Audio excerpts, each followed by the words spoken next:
y para ello quiero dejar en el uso de la palabra a nuestra compañera Ana Lucía Cabria. Ana Lucía, es tu tiempo.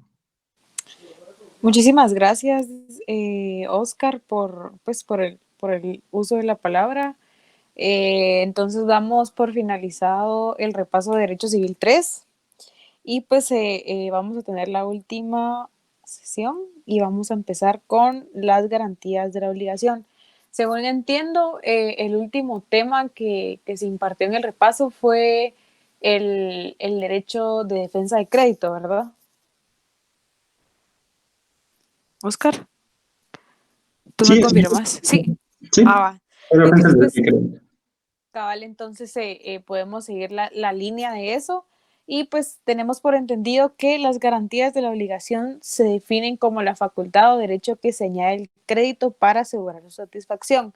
Es decir, esto es como un agregado, o sea, esto es una accesoriedad al crédito como tal, porque pues lo único que se pretende con la garantía es asegurar que se cumpla el crédito y que se cumplan todas las obligaciones que estén inmersas dentro de él.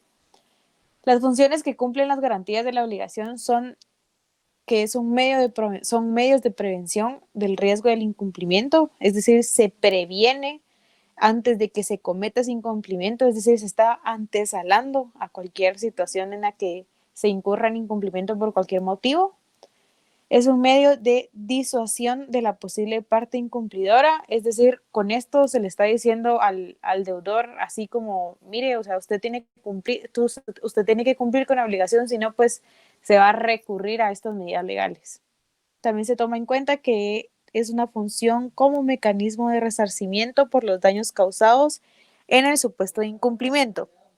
Es decir, si no se logró prevenir ese incumplimiento, entonces se va a tener como objetivo el resarcimiento de los daños causados en el supuesto del incumplimiento.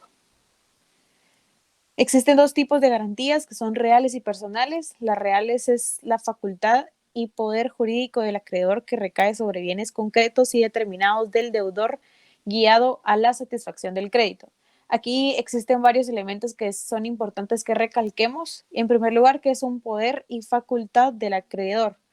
Es decir, no, la garantía no la puede ejercer nadie más o no está a nombre de nadie más que no sea del acreedor. El otro elemento bastante importante y pues que cabe mencionar también es que la obligación, o sea, que la garantía va a recaer sobre los bienes concretos, es decir, va a ser únicamente sobre bienes. Esta es como la característica especial de este tipo de garantía. Son derechos accesorios de un crédito, como bien ya habíamos platicado, la garantía pues es una accesión al crédito como tal. Y pues en tercer lugar tenemos que existe la posibilidad de aprehensión del bien a través de los órganos del Estado. Es decir, si la garantía, por ejemplo, así como la hipoteca o la prenda, y que está sujeta de un bien como tal o de un bien concreto, el Estado y a través de los procesos jurisdiccionales pertinentes puede llegar a tomar ese bien para que se garantice el cumplimiento de la obligación. Tenemos en segundo lugar las garantías personales y estas se definen como la facultad del acreedor que se dirige directamente al patrimonio del deudor, sobre quien la responsabilidad se amplía o acrecienta o recae sobre un tercero. Acá, pues igual, encontramos el elemento especial que es una facultad y poder jurídico del acreedor, pero con la diferencia es que esa facultad se va a ejercer directamente sobre el patrimonio del deudor. Es por eso que se le da ese carácter personal.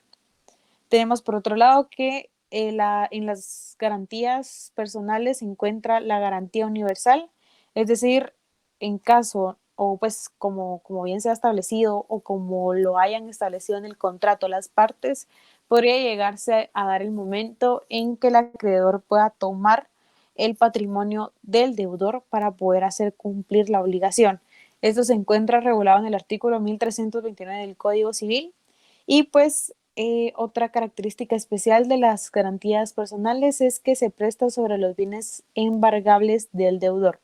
Es decir, solo se va a ejercer sobre los bienes del deudor que sean sujetos de embargo.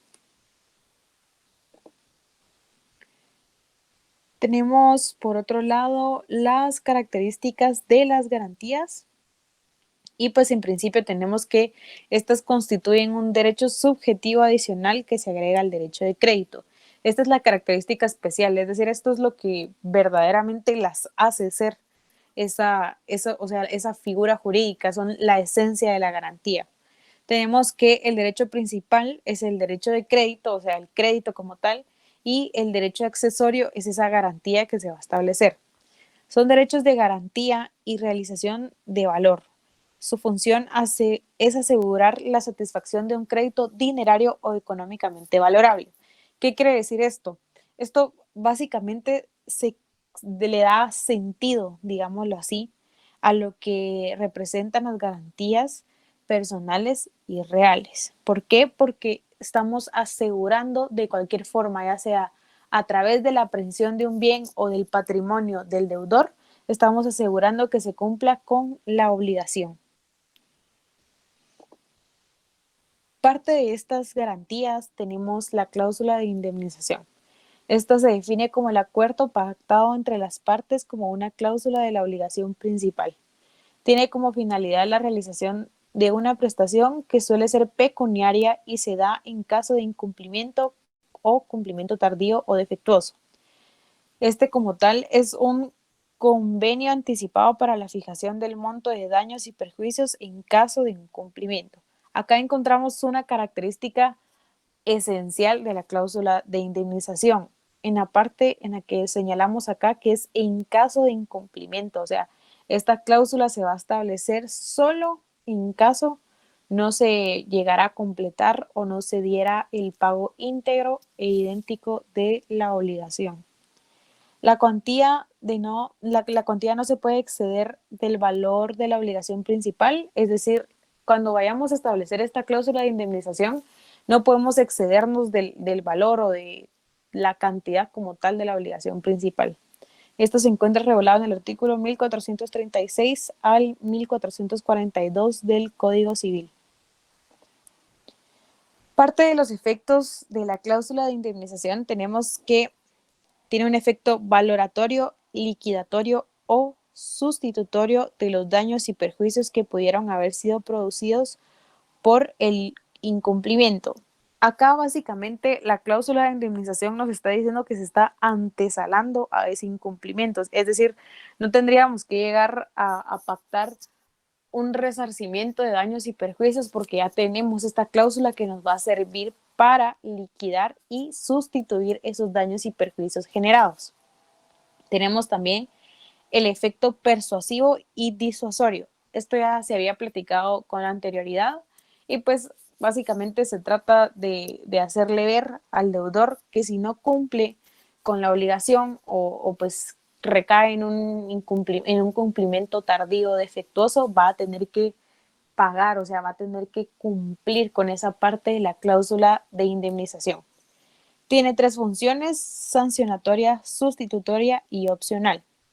Sancionatoria cuando la pena absorbe el cumplimiento, es decir, que la pena va a tomar esa parte del cumplimiento, o sea, la pena va a llegar a sustituir el cumplimiento que no se llevó a cabo. La función sustitutoria es cuando la pena absorbe la indemnización de daños y perjuicios y pues esto básicamente hace alusión al primer efecto del que estábamos hablando, que es el efecto valoratorio y liquidatorio. Y en tercer lugar tenemos la función opcional en los supuestos que el acreedor puede escoger entre reclamación de daños y perjuicios o el pago de la pena. ¿Qué quiere decir esto? Que el acreedor puede llegar a estar en la facultad que pueda exigir reclamar daños y perjuicios o que se le pague la pena como tal. Igual pues lo que se quiere buscar o lo que se busca siempre es que pues el crédito sea cumplido y sobre todo que los intereses del acreedor pues tengan lugar. Tenemos como otra garantía o otro tipo de garantía las arras. Este es un negocio jurídico bilateral oneroso y accesorio de otro principal. Es de carácter real, es decir, estamos hablando de bienes, que consiste en entregar un bien fungible de valor menor a la prestación principal y se concede a dicha entrega la función de asegurar la efectividad de la obligación. Esto se caracteriza por entregar el bien. Ahí estamos haciendo alusión perfectamente que es un derecho real. Esto también se hace desde el momento de la celebración del contrato, es decir, no esperamos a que haya incumplimiento o cumplimiento tardío o defectuoso, sino que desde el momento en que se establece el contrato ya podemos definir las arras. Estas se encuentran reguladas en el artículo 1442 del Código Civil y pueden ser de tipo confirmatorias, penales o penitenciales. Las diferencias que podemos encontrar entre las arras y la cláusula indemnizatoria es que en las arras se entrega al momento de celebrar el contrato. Es lo que les hacía mención anteriormente, que estas no esperamos a que se llegue al incumplimiento, sino desde el momento uno de la relación obligatoria ya la vamos a establecer. En contrario, la cláusula indemnizatoria la hace ejecutar, o sea, esta se cumple hasta que se haya recaído en un incumplimiento. Las arras no son susceptibles de moderación judicial, es decir, no es necesario que intervenga una autoridad judicial o que pues se tenga que llevar a un proceso jurisdiccional el caso en concreto, sino que pues se puede resolver por el simple hecho de que esté inmerso en un contrato. La cláusula indemnizatoria sí es susceptible de esa moderación judicial. Y otra diferencia que encontramos es que en las arras dan el derecho de desistir el contrato y la cláusula indemnizatoria opera solo en caso del incumplimiento.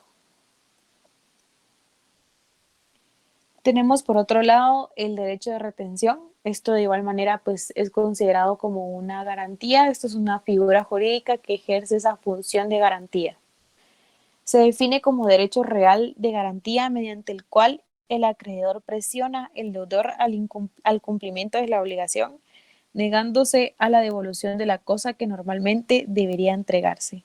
El crédito y la detención de la cosa derivan de una misma relación jurídica.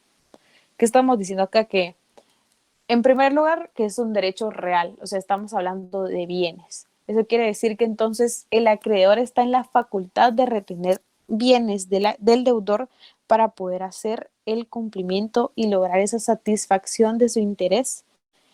Uno de los ejemplos que podemos encontrar de retención es el contrato de hospedaje y la construcción de obra mueble. El contrato que es más simple o mejor de explicar y ejemplificar en este tipo de garantía es el contrato de hospedaje, puesto que si un huésped no paga la cuota o la cuenta que lleva acreditada en su estadía en un hotel, pues básicamente el hotel puede retenerle todos sus bienes y puede retener su salida del hotel como tal. Encontramos también la fianza dentro de estos derechos de garantía.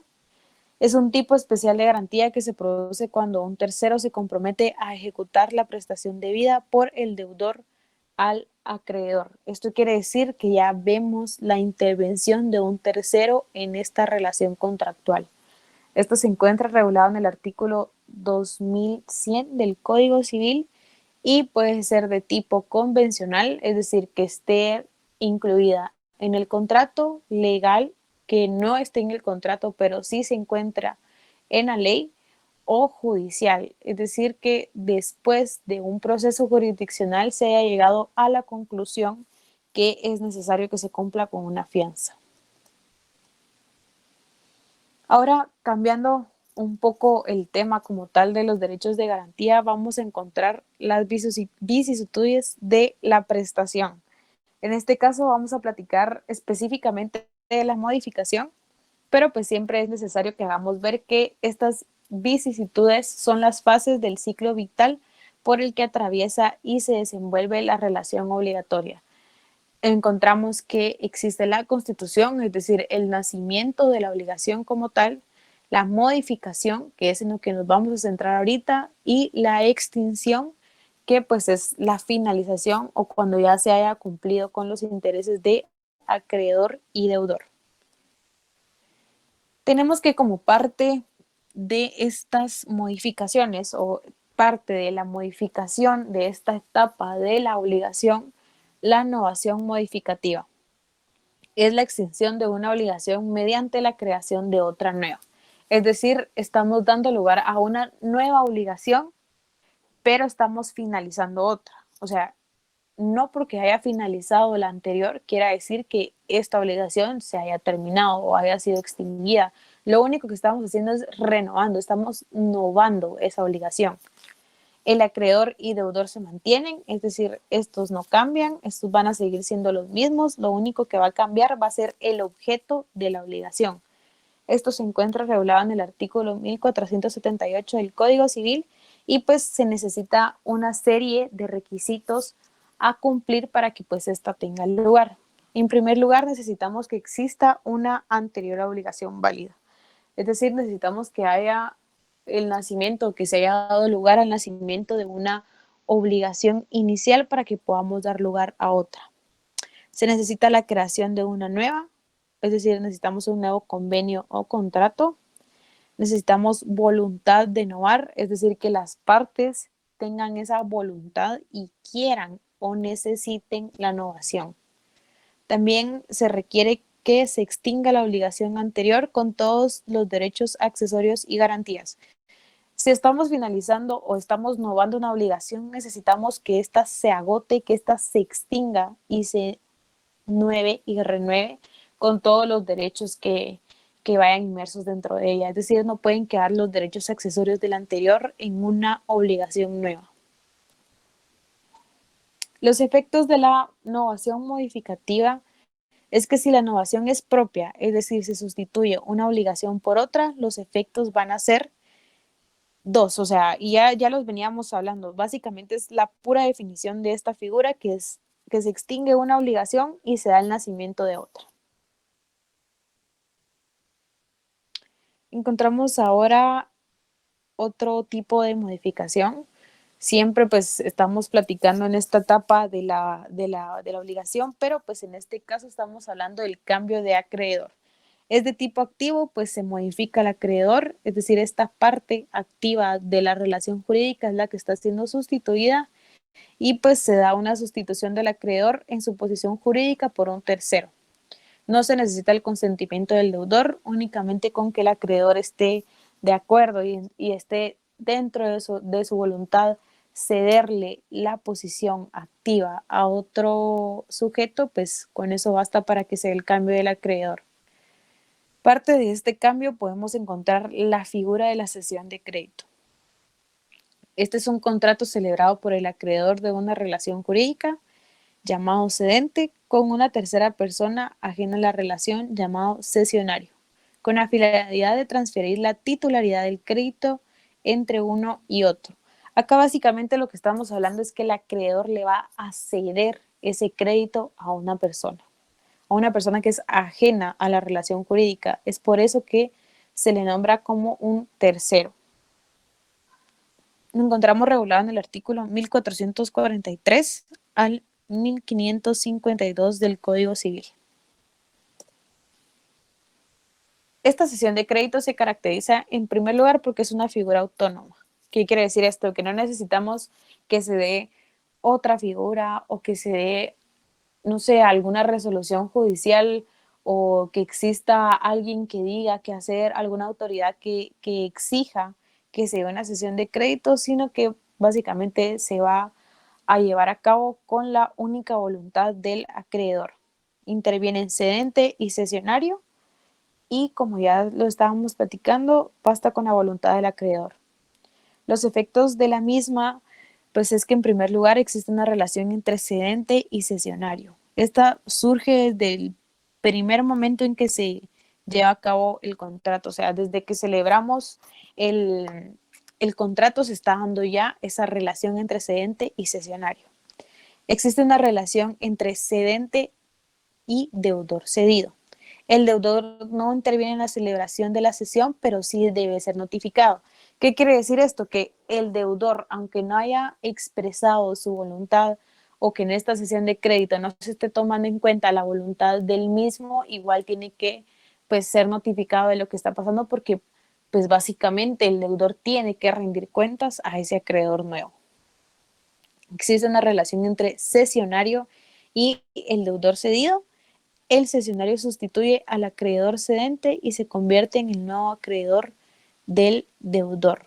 acá estamos hablando de lo mismo, es decir, siempre tiene que haber o tiene que existir esa notificación de los acreedores, de cedente y cesionario al deudor.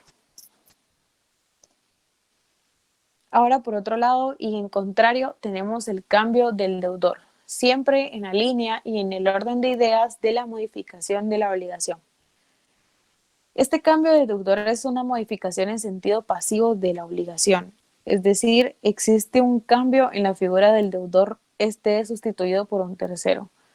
O sea, el deudor le está cediendo la deuda a un tercero.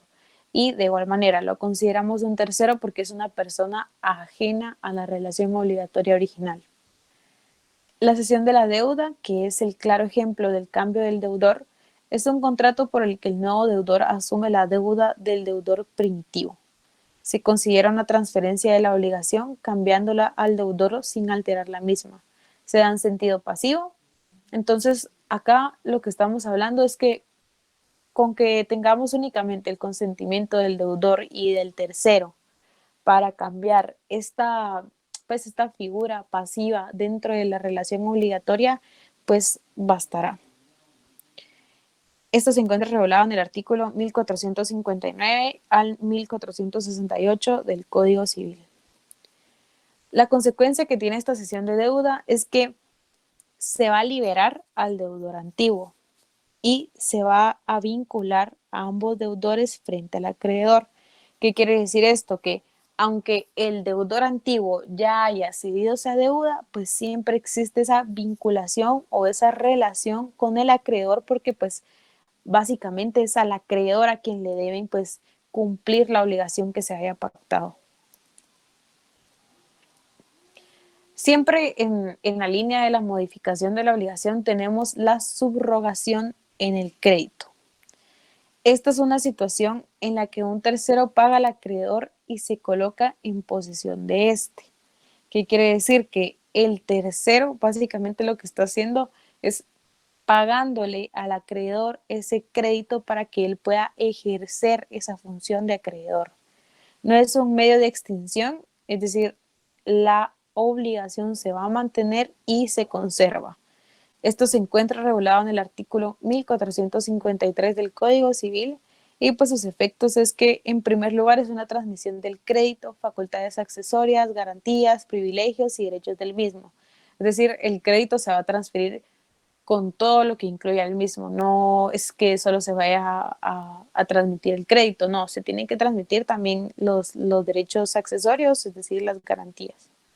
El subrogado ocupa la posición jurídica del acreedor, este viene a sustituir al acreedor y pues por otro lado encontramos la cesión del contrato. Este es un acuerdo contractual que permite que una de las partes quede apartada de la relación jurídica. Y de igual manera, pues un tercero va a ocupar su lugar y puede ser en sentido del deudor o el acreedor. Es decir, el deudor o acreedor podrían llegar a ceder el contrato a un tercero. Dentro de sus efectos encontramos la subrogación del cesionario en la posesión contractual del cedente. Es decir, una persona viene a sustituir a la otra. Existe una nueva posición contractual. Quiere decir que pues el tercero va a venir a ejercer una nueva posición, siempre pues en lugar de deudor y acreedor, pero pues es una nueva posición porque él era ajeno a la relación obligatoria inicial. Siguiendo en la línea de las vicisitudes de la obligación, encontramos la extinción de la misma. Esta se encuentra regulada en el en el título cuarto, capítulos 1, 2, 3, 4 y 5 del libro quinto del Código Civil. Se desarrollan ciertas figuras dentro de la extinción de la obligación y pues encontramos la compensación, novación, remisión, confusión, prescripción extintiva. Entonces, estas van a ser las figuras que vamos a desarrollar en este momento, siempre haciendo ver que lo que estamos buscando o lo que se está llevando a cabo es la extinción de la obligación, es decir, que la obligación va a dejar de existir. En primer lugar, tenemos la compensación. Este es un medio de liberarse de la deuda que se produce por una mutua neutralización de dos obligaciones, cuando quien tiene que cumplir es al mismo tiempo acreedor de quien tiene que recibir la satisfacción. ¿Qué quiere decir esto? Que una persona puede ejercer como deudor y acreedor al mismo tiempo. Según el artículo 1469 del Código Civil, tiene lugar cuando dos personas reúnen la calidad de deudores y acreedores recíprocamente y por su propio derecho. ¿Qué quiere decir? Que deudor y acreedor están recíprocamente unidos o recíprocamente facultados para ejercer como deudor o acreedor. Entonces ahí ya se está dando esa compensación de la obligación en caso fuere necesario. El efecto principal de la compensación es extinguir la obligación en la cantidad concurrente, ya sea de manera total o parcial. Es decir, si llegara a quedar alguna cuota o alguna cantidad específica que pues quede pendiente de pago y acreedor y deudor están en la facultad de poder ejercer como cualquiera de las dos figuras, se puede dar lugar a esta compensación con el fin de que la obligación ya no tenga lugar. Otro modo de la extinción de la obligación es la novación extintiva. Esta es la modificación o alteración de la obligación que determina la extinción de la relación obligatoria y determina una nueva obligación, quedando extinguida la primera. Acá hacemos referencia o se hace una referencia específica y bastante puntual a la novación de la que habíamos platicado antes.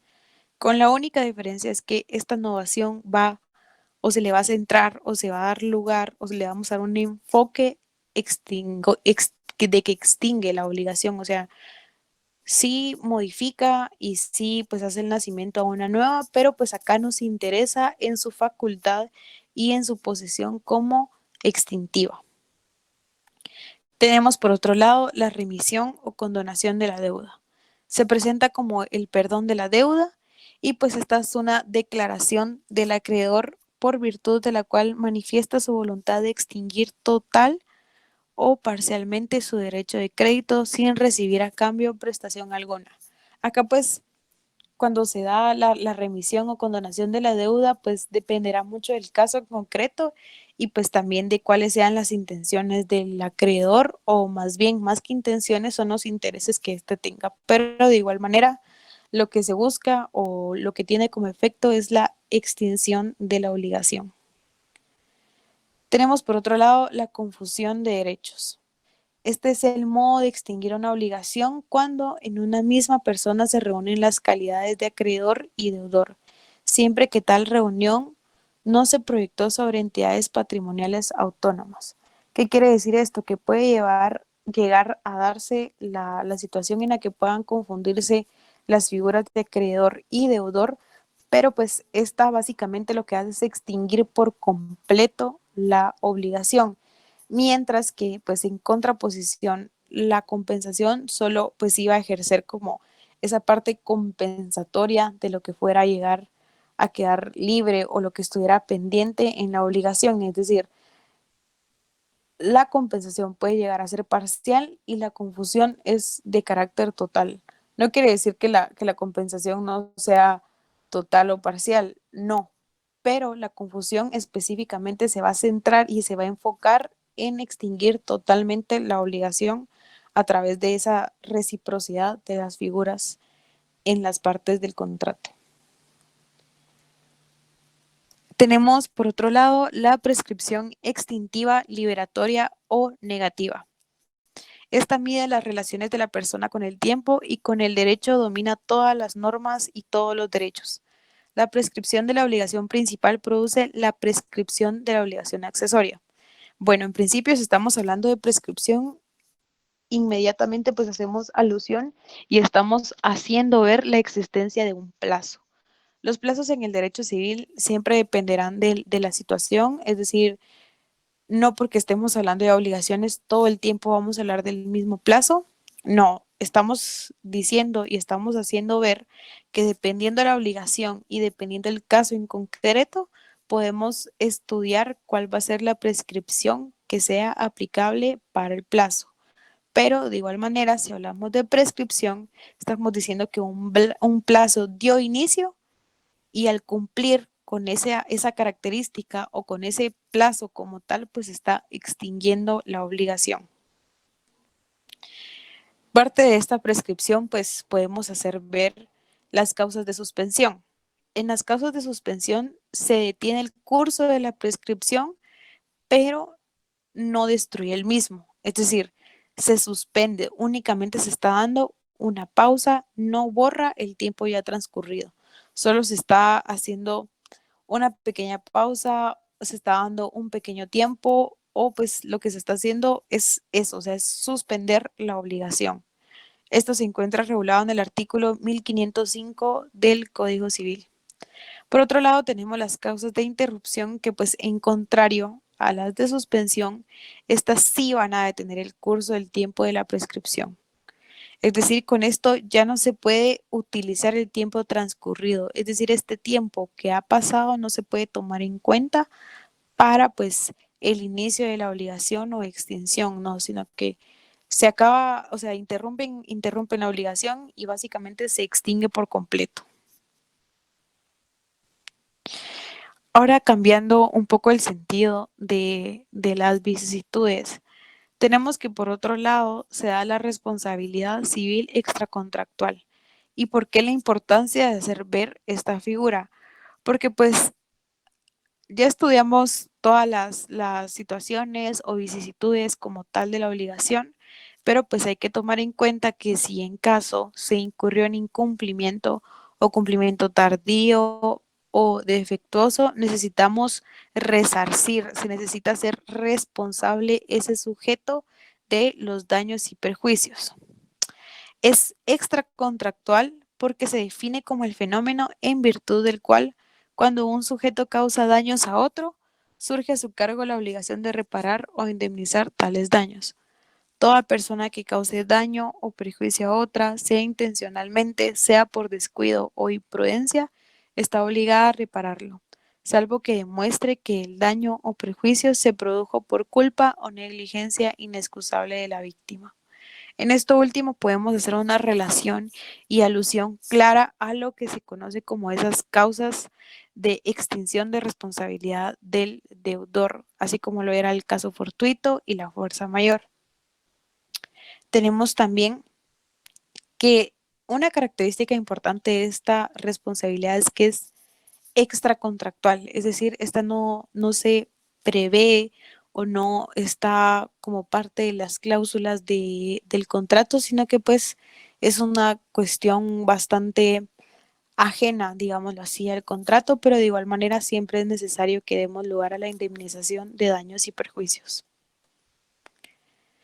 Por otro lado, y pues en relación con la responsabilidad extracontractual, tenemos el derecho de daños y sus finalidades. Este derecho de daños hace alusión específicamente a esa facultad del deudor o ese poder jurídico del acreedor, perdón, para poder reclamar el resarcimiento de los daños que en caso fueren producidos. Este tiene 4 finalidades o funciones. Y la primera, pues, es la función reintegradora, que consiste en la reintegración de la situación alterada a su estado inicial. Es decir, lo que se pretende es reintegrar ese daño a como estaba antes, o sea, que ni siquiera se pueda notar ese incumplimiento o que a partir de ese resarcimiento se pueda reintegrar ese daño producido.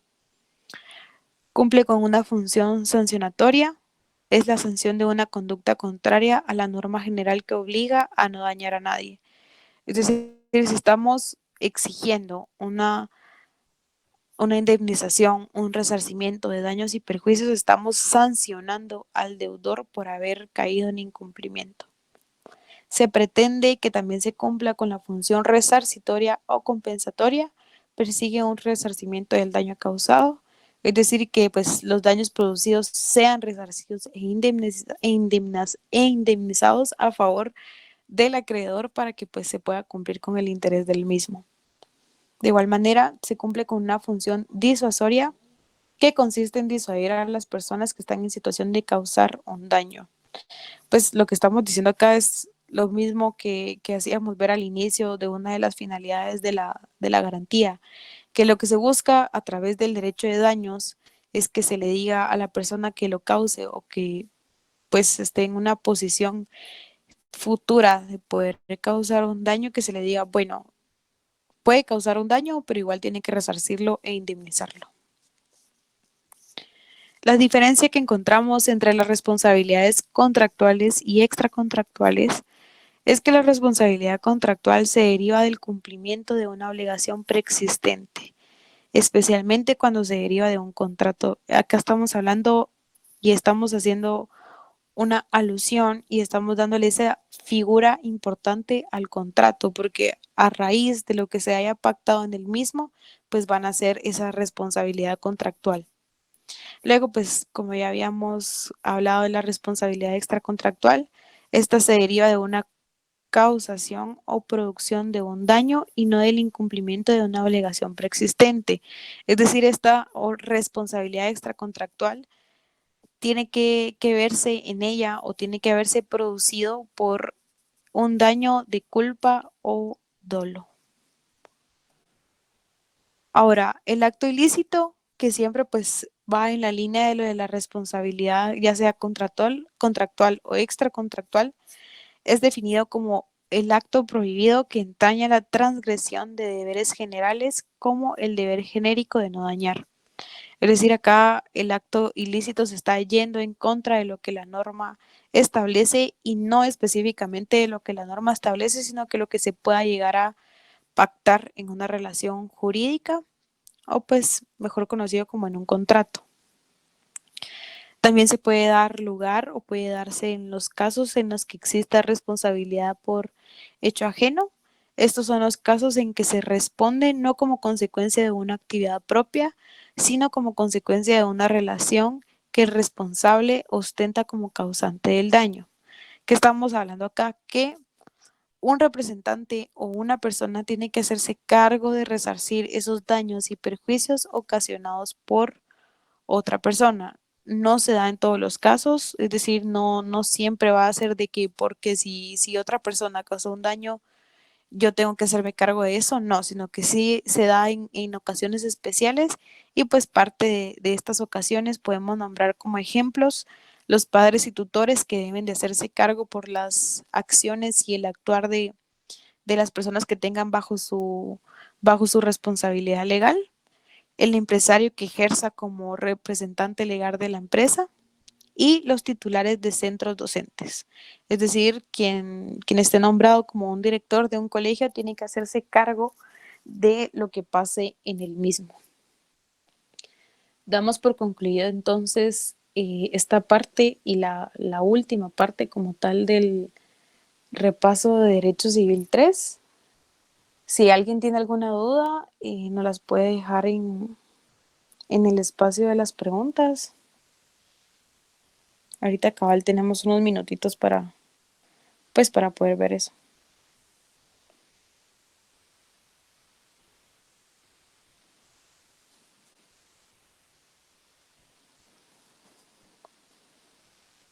O alguna inquietud sobre alguno de los temas anteriores, igual.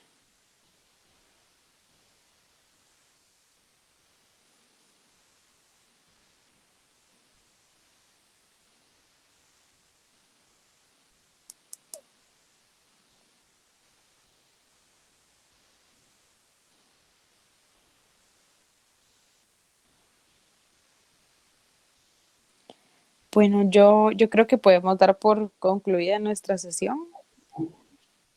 Qué gusto haber contado con todos ustedes y que pues siempre estén en la búsqueda de aprender más o de pues ir tapando esos espacios que se nos van quedando en blanco a lo largo del semestre. Entonces, solo pues invitarlos a que nos sigan la huella en nuestras redes sociales como Youth Pro Academia. Siempre pues estaremos en el mismo objetivo, en la misma finalidad de ir compartiendo contenido académico con ustedes.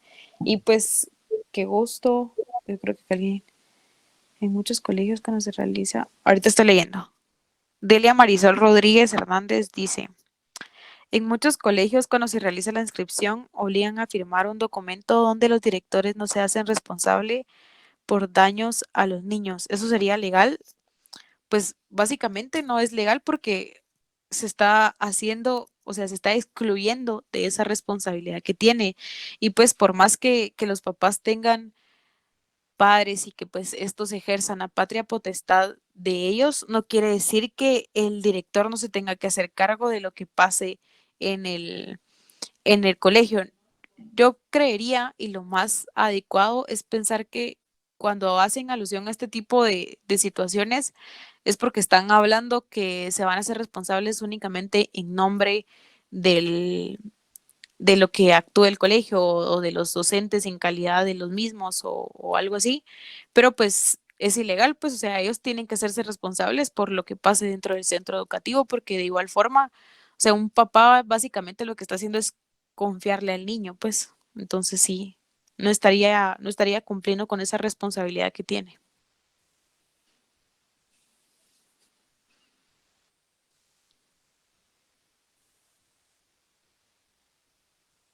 Bueno, de nada. No sé si alguien más tiene alguna otra duda.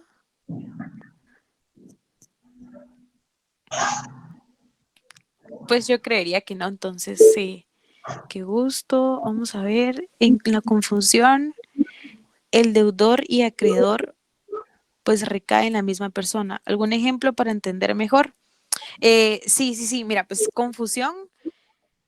Estamos hablando que tanto deudor y acreedor pues pueden ejercer como cualquiera de las dos situaciones, o sea, como en cualquiera de las dos figuras. Un ejemplo claro es cuando estamos hablando de una sucesión testada, es decir, que hay una situación de heredero y la persona que heredó, y pues digamos que en que la persona que heredó pues ha fallecido. Básicamente quien se queda como acreedor y deudor es la persona que heredó, o sea, él puede hacer uso de ese bien o puede disponer de ese bien que se haya pues quedado en herencia. Ahí claramente pues vemos una confusión porque pues ya no existe un acreedor, pero de igual forma el nuevo acreedor llegaría a ser la persona a la que se le heredó el bien porque pues ya está a nombre de él, o sea, él ya puede disponer del mismo para pues para lo que quiera básicamente, pero siempre que cumpla con lo que nos establezca la ley, ¿verdad? No sé si te quedó alguna duda.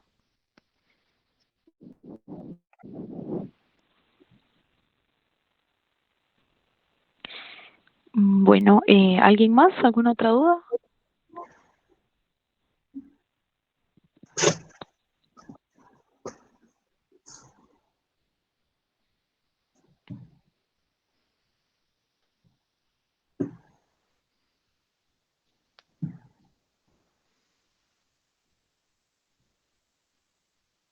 Yo creería que ahora sí ya podemos dar por finalizado el repaso. Entonces, pues muchísimas gracias por su asistencia y pues qué gusto contar con ustedes y pues siempre atentos a lo que vayamos compartiendo por ahí. Y pues éxitos en lo que les queda de vacaciones y de igual manera en el nuevo semestre que está por iniciar. De nada, Juanita. Ay, Juanita está acá.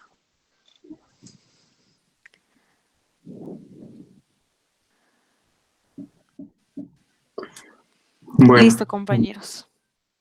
entonces, muchas gracias, Ana Lucía, por esa excelente disertación sobre los últimos temas correspondientes al curso de Derecho Civil 3. Creo que este es un curso muy fundamental, ya que sobre esto inicia la base y junto con Civil 4, una buena base para Notariado 1 y continuadamente 2, 3 y 4. Eh, Quiero agradecerles a ustedes, compañeros, por haber asistido a estas tres sesiones sobre este repaso, que si se dieron cuenta fueron disertadas por tres personas diferentes. Saludos, Juana Morales. Saludos, Juanita. Qué alegre que vieras el repaso. Muy bueno. Entonces quiero agradecerles también por su participación. También por si se asistieron a algún curso, muchas gracias. También les recuerdo que la otra semana estará Notariado 1 y Notariado 3. Quiero invitarlos, Civil 1 también, si necesitan algún refuerzo sobre Civil 1. Están cordialmente invitados. También les recuerdo que mañana tenemos un diplomado y un webinar que también fue publicado en nuestra página. Si no se han inscrito, pues aún vamos a ver unos minutos más porque esta noche se cierra. Y bueno, sin nada más que agregar, quiero hacerles una feliz noche. Y como dice por la academia, quiero agradecer nuevamente a Ana Lucía y a todo el equipo que ha trabajado.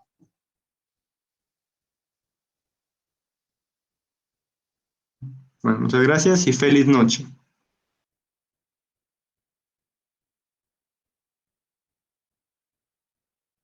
Feliz noche.